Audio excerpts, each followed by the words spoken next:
Good morning everyone. This is Raghu, Assistant Professor of Biotechnology from SRN BGNR Government College, Khammam.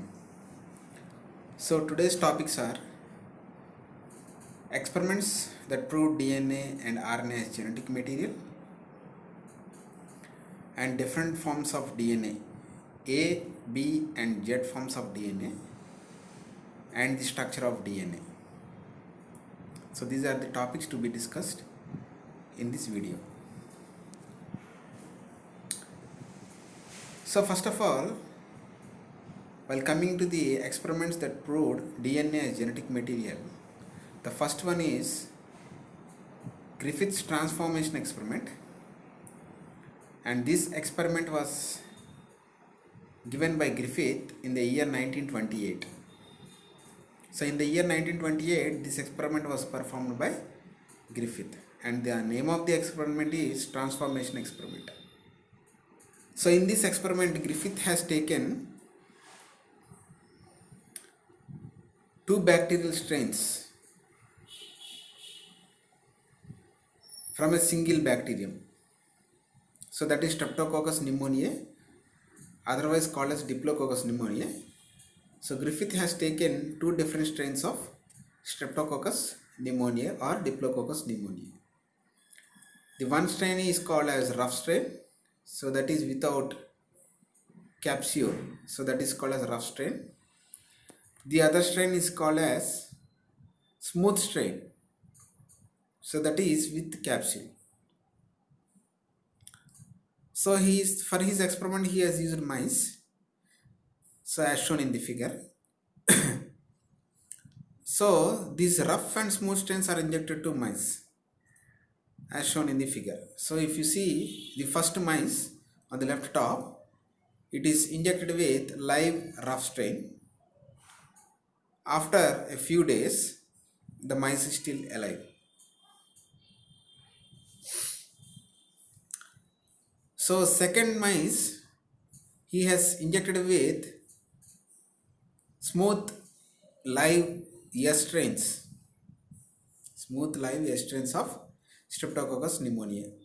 After a few days, he found the mice was dead. For the third mice, he has given heat killed smooth strains, heat killed smooth strains, and finally found that the mice was alive. And for the fourth mice, he has given heat killed smooth strain plus live rough strain. Actually, if you see the first condition, it's a rough strain, the mice was alive. If you see the third condition, heat killed smooth strain, still the mice alive. In the fourth condition, he has given the first condition strain and third condition strains, where he found the mice was dead after few days. In general, the mice should be alive because the first condition and the third condition showed the mice was alive. So he has given the same live rough plus heat killed smooth strain to the fourth mice. It should be alive, but he found that it was dead after some time due to pneumonia. When he collected the strain from these dead mice, he observed live smooth capsule containing Streptococcus pneumoniae. But he cannot able to give the reason of why these live smooth capsule containing Streptococcus pneumoniae appeared. So what happened? So what is transferred between live rough strain and heat killed smooth strain, or from heat killed smooth strain to live rough strain, such that the live rough strain is converted into smooth strain. So this was the experiment given by Griffith in the year 1928. But at that time the DNA was not invented, but the transforming genetic material is also not clearly known, whether it is a protein or a DNA or RNA, etc.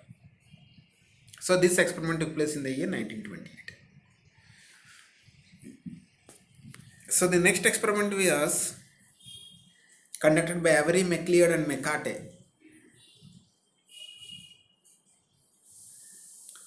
So this experiment was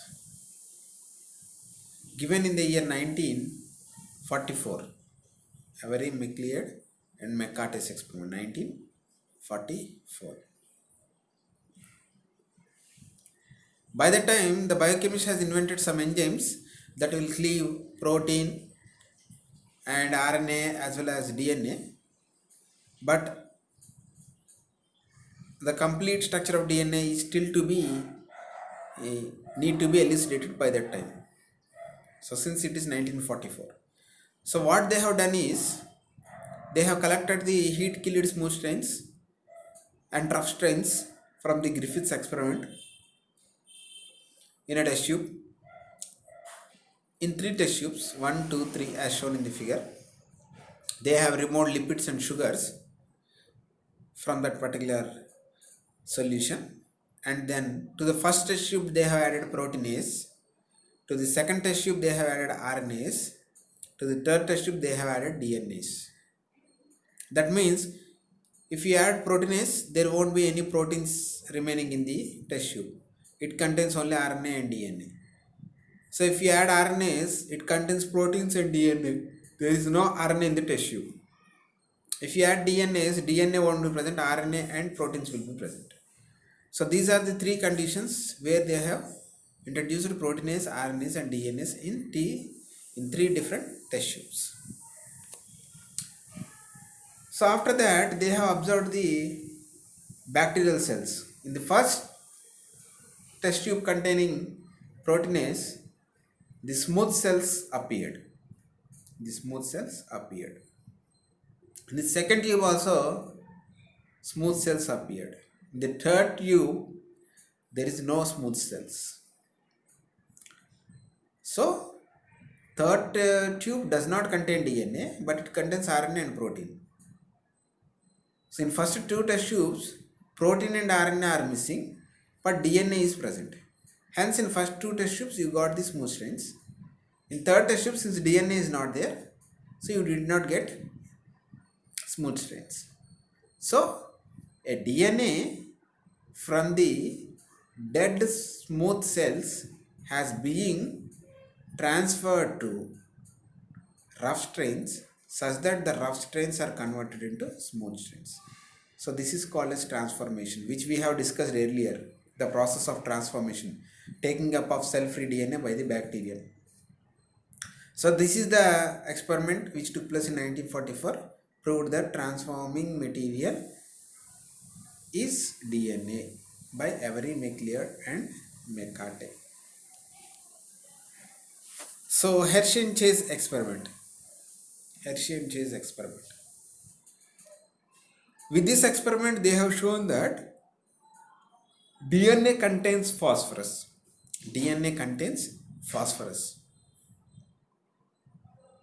What they have done is they have taken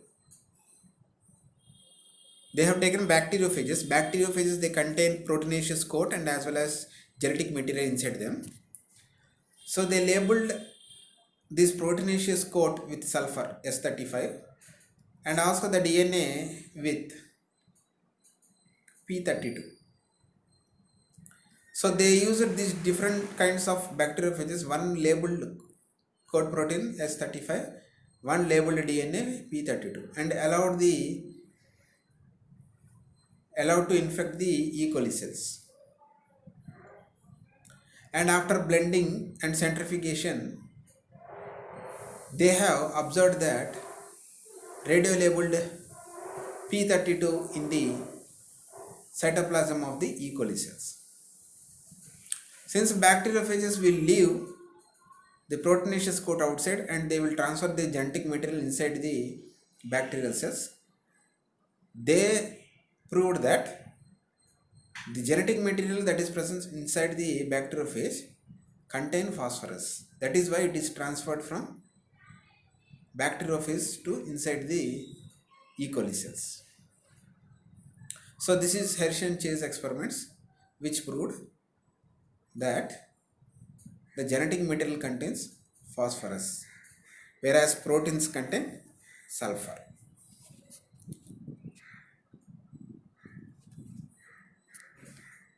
So next is Wilkins and Franklin's, Morris Wilkins and Rosanna Franklin's X-ray diffraction studies.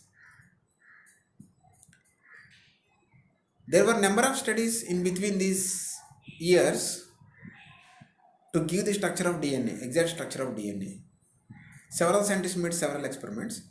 One of the topmost experiment was conducted by this scientist, Rosalind Franklin, with her colleague Morris Wilkins. The X-ray diffraction studies showed that DNA is highly ordered structure,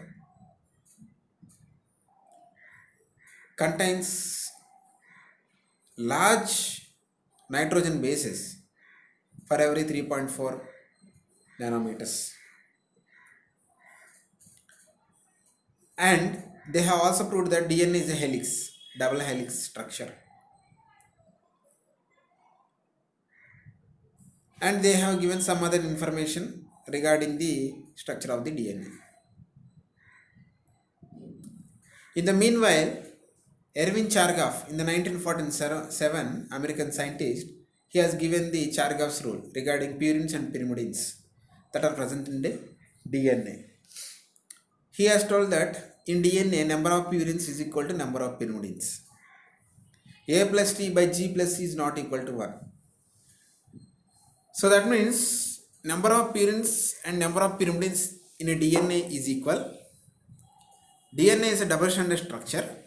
DNA contains phosphorus. So all this data is available. And in the year 1951,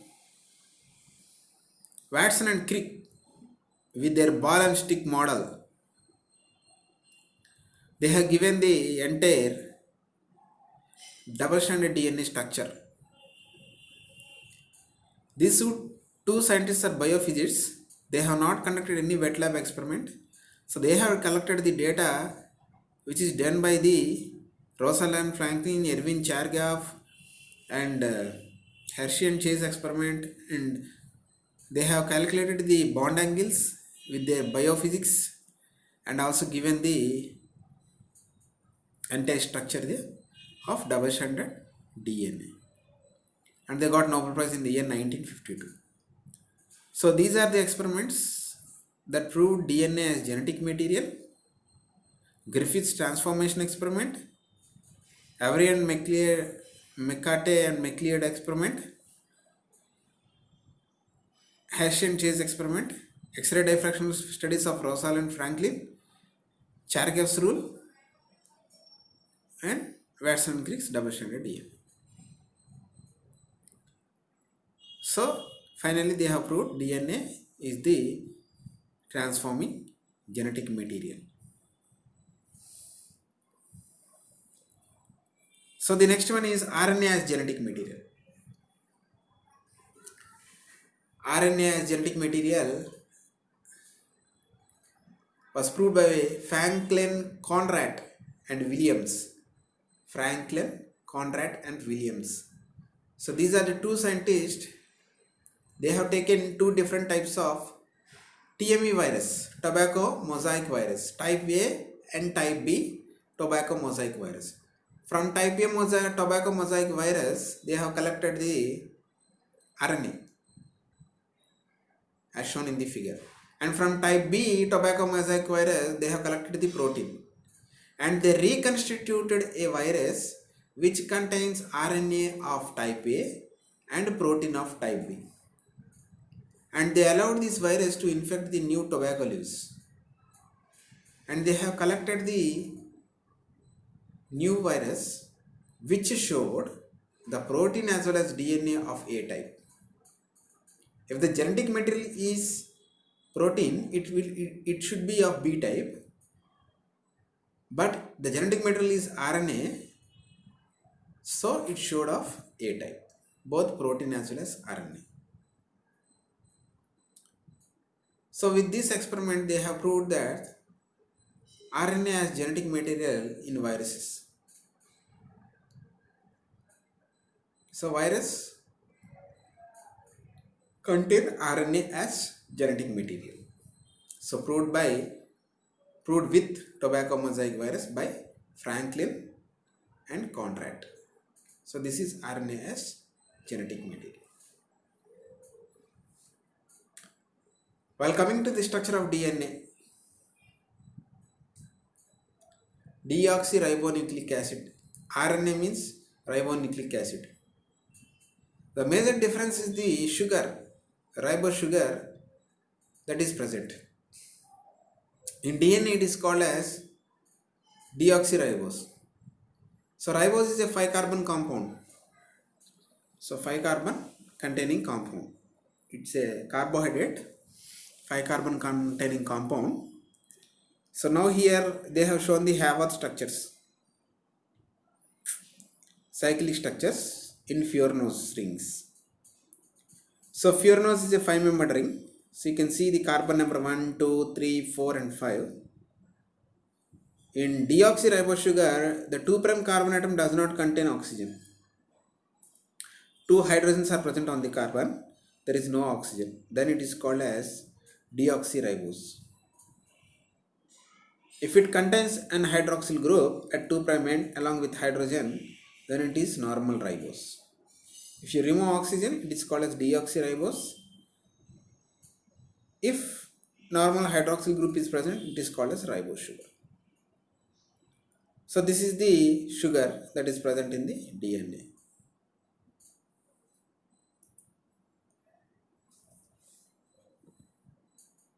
And also the conformation is beta conformation.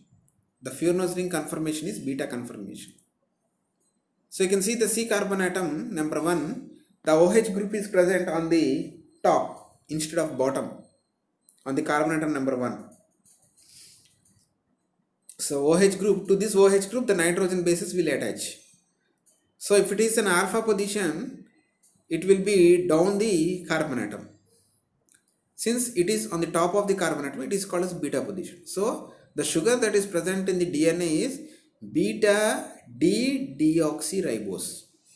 It is beta D-deoxyribose, the sugar that is present in the DNA. It is beta D-ribose that is present in the RNA. It is beta D-ribose. If it is DNA, it is beta D-deoxyfuranose. Beta D-deoxyfuranose. So that is about sugar. While coming into the nitrogen bases, purines and pyrimidines that are present in DNA, you can see the 5 nitrogen bases which are present in both DNA and RNA. Uracil is present only in RNA but absent in DNA, whereas thymine is found only in DNA, absent in RNA. So you can see the basic pyrimidine ring structure and also the numbering. Pyrimidine ring, nitrogen 1, 2, 3, 4, 5, 6. And also the purine ring, bottom of the left, you can see the numbering. Nitrogen 1, 2 carbon atom, 3 nitrogen, again 4 carbon, 5 carbon, 7 nitrogen, 6th carbon atom, 8th carbon atom, 9th nitrogen atom. So in the purine, at 6th position, if you place an amino group, 6 amino purine is called as adenine. 6th position, if you place an amino group, then it will become adenine, 6 amino purine. If at 6th position you place an oxygen and at 2nd position you place an amino group, 2 amino 6 oxy purine is guanine. 2 amino 6 oxy purine is called as guanine. If you see the pyrimidines, cytosine, 2-oxo-4 amino pyrimidine is called as cytosine. 2-oxo-4 amino pyrimidine is called as cytosine. Uracil 2,4-dioxypyrimidine. 2,4-dioxypyrimidine is called as uracil. In uracil at 5th position, if you place a methyl group, then it will become thymine.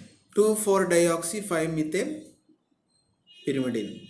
2,4-dioxy 5-methyl pyrimidine is called as thymine. So these are the purines and pyrimidines that are present in the DNA and RNA. Uracil is present only in RNA, absent in DNA. Thymine is found only in DNA, absent in RNA. So while coming to the structure of a nucleotide and nucleoside. So sugar deoxyribose, to which nitrogenous bases, either purines or pyrimidines, if it is attached, then it is called as a nucleoside. Sugar plus ribose. Ribose sugar plus nitrogenous base. Ribose sugar plus nitrogenous base, it is called as nucleoside. Ribose sugar, nitrogenous base, phosphoric acid, mono, di and tri, triphosphoric acid. Then it is called as a nucleotide. Phosphoric acid, nitrogen bases plus sugar, then it is nucleotide. If you remove the phosphoric acid, then it will become a nucleoside with the sugar plus nitrogenous base. Then the sugar conformation. The sugar which we have seen earlier, deoxyribose sugar, you can see clearly the pyranose ring structure with 5-membered ring in the previous slide. So in this slide, this will show the sugar puckering. So sugar puckering means 4 carbon atoms will lie in one plane and 1 carbon atom, it may lie above or below the plane. So 4 carbon atoms will be on one plane and 1 carbon atom may lie above or below the plane. If it is 2' carbon atom, if it is present above the plane, or that means outside, it is called as endo. If it is present below the plane, it is called as exo. If it is 3' carbon atom, it is present above the plane, it is called as 3' endo. If it is present inside the plane, then it is called as 3' exo. So sugar puckering means 4 carbon atoms will be present in one plane, the other carbon atom will be present in other plane. So that is sugar puckering. We will see clearly what kind of sugar puckering exists in different forms of DNA, A, B and Z forms of DNA. So that is sugar puckering. So next one is nucleotide conformation. So in general, the nucleotides will be existing in syn and anti-conformation. Since the bond that is present is a single covalent bond between the nitrogen base and ribose sugar with the removal of an water molecule, you can see on the topper where the nitrogen bases are attached to the ribose sugars with a single bond. So there is a possibility of conformation changes, that is rotation at the covalent bond. So that rotation will lead to 2 different kinds of conformation. One is syn conformation, other one is anti-conformation. So every purine or pyrimidine nucleotide, it will exhibit in 2 different kinds of conformation, syn and anti. You can see the clockwise and anti-clockwise presence of the nitrogen base on the sugar. So first one is deoxyadenosine. 6-aminopurine adenine is attached. In syn conformation, it will be normal. In anti-conformation, it is rotated. The same thing here, cytidine. Cytosine is attached to the ribose sugar with syn conformation and anti-conformation. So this is called as nucleotide conformation. So this is one of the property of nucleotides that are present in the DNA. If you come to the structure of DNA, which is given by Watson and Crick, so this is the double-stranded DNA structure where the ribose sugars are running anti-parallel to each other. and the ribose sugars are attached with each other with the help of phosphodiester bonding PO4, where you can see clearly here in yellow in color. And to the ribose deoxyribose sugars, there are nitrogen bases, and these nitrogen bases are attached to the opposite strands nitrogen bases with the help of hydrogen bonds. And the type of hydrogen bonds, as you know, adenine and thymine will be having 2 hydrogen bonds, cytosine and guanine and vice versa will be having 3 hydrogen bonds. So all these bonds play an important role in giving structural stability to double-stranded DNA, which contains 2 single-stranded DNA which run anti-parallel to each other and are stabilized by phosphoric acid, phosphodiester bonds, hydrogen bonds, and covalent bonds, that means glycosidic bonds, that will exist between ribose sugar and nitrogen base. So the bonds are called as glycosidic bonds. So glycosidic bonds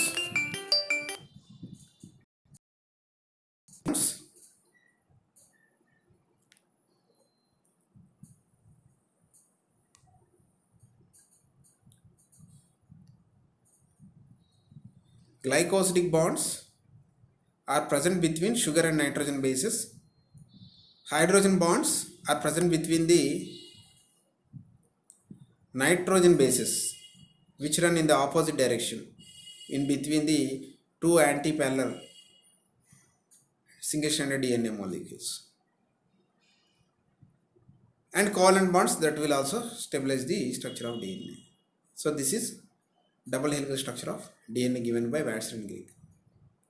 So you can see the notation 5' end and 3' end. Since it is called as 5' end because the 5' carbon atom phosphoric acid is free.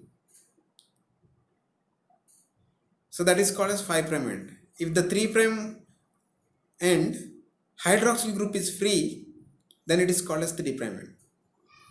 So free 3' carbon atom and it is called as 3' end. Free 5' end carbon containing phosphoric end is called as 5' end.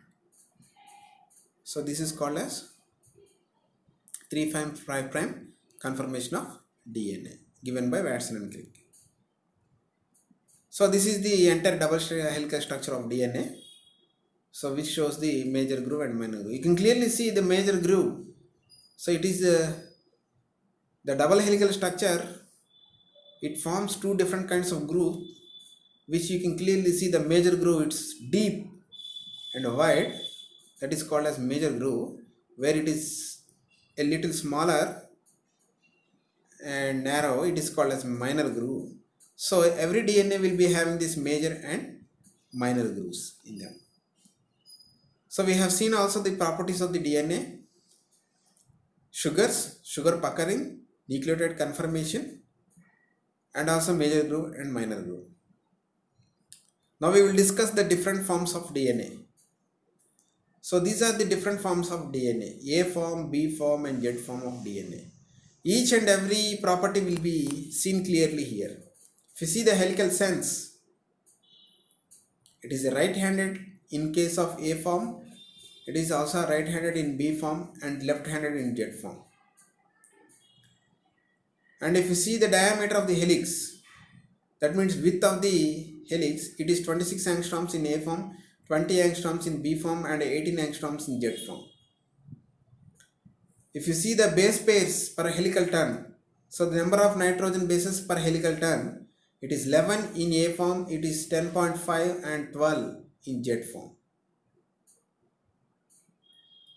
If you see the helix rise per base pair, so that it means the distance between 2 base pairs, that is called as helix rise per base pair. It is 2.6 angstroms in A form, it is 3.4 angstrom in B form, and 3.7 angstroms in Z form.